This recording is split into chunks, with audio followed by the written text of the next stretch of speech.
नमस्कार विद्यार्थी मित्रांनो, चला अभ्यास करूया या सदरात आपल्या सर्वांचे सहर्ष स्वागत। मी महेश नथू ठोसर, उपशिक्षक श्री संत ज्ञानेश्वर शिक्षण मंडळ भुसावळ संचलित महाराणा प्रताप विद्यालय भुसावळ, इयत्ता 5वी, विषय परिसर अभ्यास भाग 1,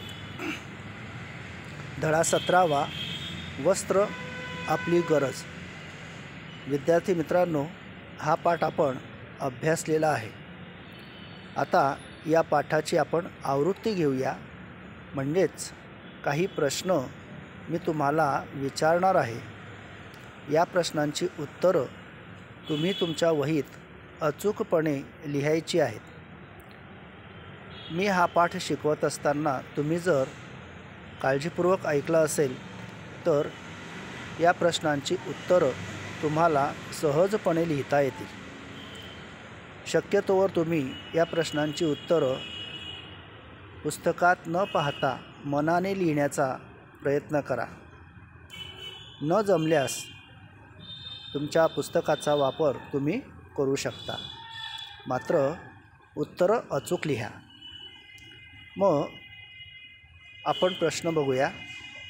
प्रश्न पहिला, पुढील विधाने चूक की बरोबर ते लिहा। खालील वाक्य चूक आहे का बरोबर आहे ते तुम्ही लिहायचे आहेत। पहिलं वाक्य, प्रत्येकाला भरपूर कपडे असले पाहिजेत। दुसरं वाक्य, वस्त्र आपली गरज आहे। तिसरं वाक्य, वस्त्र निर्मितीच्या उद्योगात कच्चा माल म्हणून प्लास्टिक वापरतात। चौथं वाक्य, देशाच्या वेगवेगळ्या भागातील साड्या आपल्याकडील विविधता दाखवतात। पाचवं वाक्य, आदिम काळात सुरुवातीला मानव वस्त्र वापरत नसे। सहावं वाक्य, निसर्ग माणसाचा हव्यास पूर्ण करू शकतो। सातवं वाक्य, मुंबई हे कापड गिरण्यांसाठी जगातील प्रसिद्ध ठिकाण होते। प्रश्न दुसरा, रिकाम्या जागी योग्य शब्द लिहा। पहिलं वाक्य, टिंबटिंब हे भारतातील आर्थिक घडामोडींचे महत्त्वाचे केंद्र बनले। दुसरं वाक्य, मानवाच्या टिंबटिंब दरम्यान त्याच्या शरीरामध्ये अनेक बदल होत गेले। तिसरं वाक्य, वस्त्रांमधील टिंबटिंब ही आपल्या देशाच्या विविधतेचा एक भाग आहे।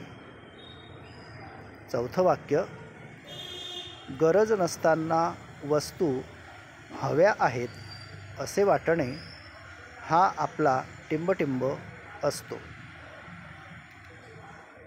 तिसरा प्रश्न, योग्य जोड्या जुळवा। अ गट आणि ब गट। अ गटामध्ये शब्द आहेत, पहिलं पैठण, 2 येवला, 3 औरंगाबाद, 4 इचलकरंजी आणि 5 सोलापूर।